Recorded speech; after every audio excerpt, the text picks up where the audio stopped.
Press conference करें। जब आप लंदन से रवाना हो रहे थे तो एक व्हील चेयर पे बूढ़ी खातून ने आपसे वादा लिया कि आप इमरान खान का साथ नहीं छोड़ेंगे, वादा करें, वो वाली क्या स्टोरी थी?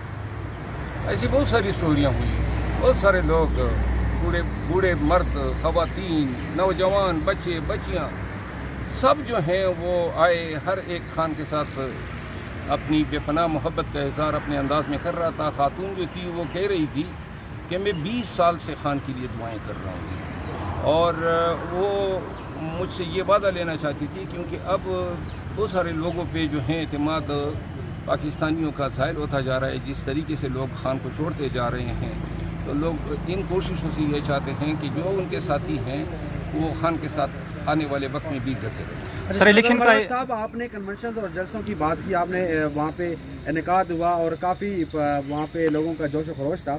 पाकिस्तान में आपने ऐलान किया हुआ कि आपने कन्वेंशन करवाने और आपने अटेंड करने, कब स्टार्ट करने जा रहे हैं?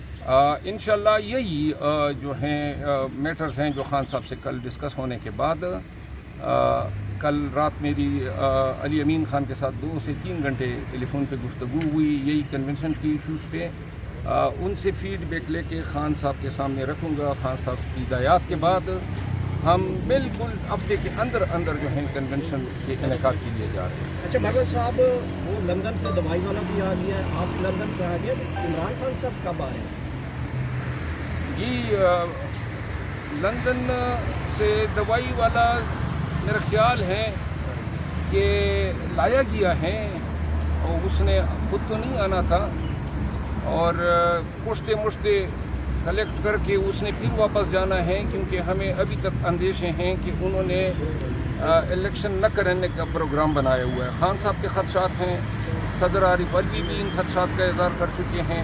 गरचे तारीख पे इत्तेफाक हो गया है और हम इसको खुशाइन करार दे रहे हैं, लेकिन क्या ही बेहतर हो कि इलेक्शन हो भी जाएँ और फेयर और ट्रांसपेरेंट हो। इस हवाले से आपके तवज्जो से ये भी बता दें कि हम अपनी पूरी कोशिश करेंगे कि फेयरनेस और ट्रांसपेरेंसी के लिए तमाम इंटरनेशनल मीडिया को हम दावत दें। तमाम जो इंटरनेशनल ऑर्गेनाइजेशन है जिनका काम इलेक्शन को फेयर और ट्रांसपेरेंट बनाना है, उनके रिपोर्टियर्स को मंगवाए हैं।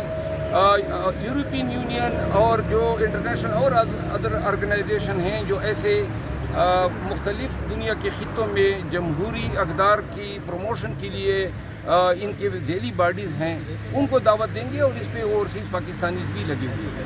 सर, आप क्या समझते हैं कि राजा रियाज तकरीबन तमाम पॉलिटिशियन से बाजी ले गए, उन्होंने इलेक्शन की डेट का ऐलान कई माह पहले कर दिया था, जबकि पाकिस्तान तहरीक इंसाफ अभी तक बेजानी सी कैफियत है कि इलेक्शन आया होंगे या नहीं? राजा रियाज कौन है? अपोजिशन लीडर साहब का, वो जो पीटीआई छोड़ गया था। अच्छा, वो लोग कहते थे प्रशांत भी नहीं है। अच्छा, ठीक है यार, छोड़ो यार, किसी बंदे की बात करो, उसका कोई सवाल बनेगा? मतलब वो अपोजिशन लीडर था, किधर है आजकल वो? फैसलाबाद में यार वो नून का था और हमसे ये हुआ था, तो लिहाजा कोई हम ऐसे बंदे की बात करो जिससे कुछ आवाम को फ़ायदा हो। अच्छा, ये बताएंगे, अभी जैसे इलेक्शन अनाउंस हुए हैं, आपकी क़यादत फिर गिरफ्तार होना शुरू हो गई है, 3-4 लोग गिरफ्तार हुए हैं, और प्लान है कि आपके उम्मीदवार भी उठाए जाएँ, फिर क्या लाहेअमल होगा? जिस तरह मेरे भाई पंजोता साहब ने आपको बताया, ये जो कन्वेंशन का इनेकाद है ये पहली कड़ी है हमारे बाहर निकलने की। हम इलेक्शन में भरपूर हिस्सा लेंगे, कोई मजाक नहीं है कि हर वक्त आप हमें मारें, हर वक्त आप हमारे लोगों को उठाएं। अब ये सिलसिला थम जाना चाहिए, ख़त्म होना चाहिए। ये बड़ी बड़ी अदालतों में जो मुंसिफ बैठे हुए हैं, इनको भी जो है ये नज़र आना चाहिए कि पाकिस्तानियों के साथ क्या हो रहा है। अगर ये हमारे वर्कर्स पे या लीडर्स पे या कैंडिडेट्स पे कोई क्रैक डाउन करते हैं, इलेक्शन नहीं लड़ने देते हैं, तो हमने मुतबादिल प्लान बनाए हुए हैं।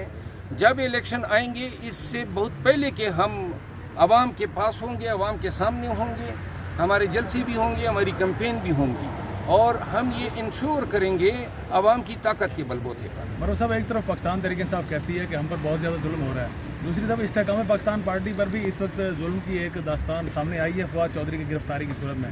तो जुल्म तो फिर दोनों जमातों पर हो रहा है। जी, फवाद चौधरी साहब का तो मैंने ये सुना है कि वो गो मगो की हालत में है, उसकी वो जो कन्फ्यूजन है उसको ख़त्म कराने के लिए गिरफ्तार किया गया। अच्छा मरवत साहब, आपके जो साथी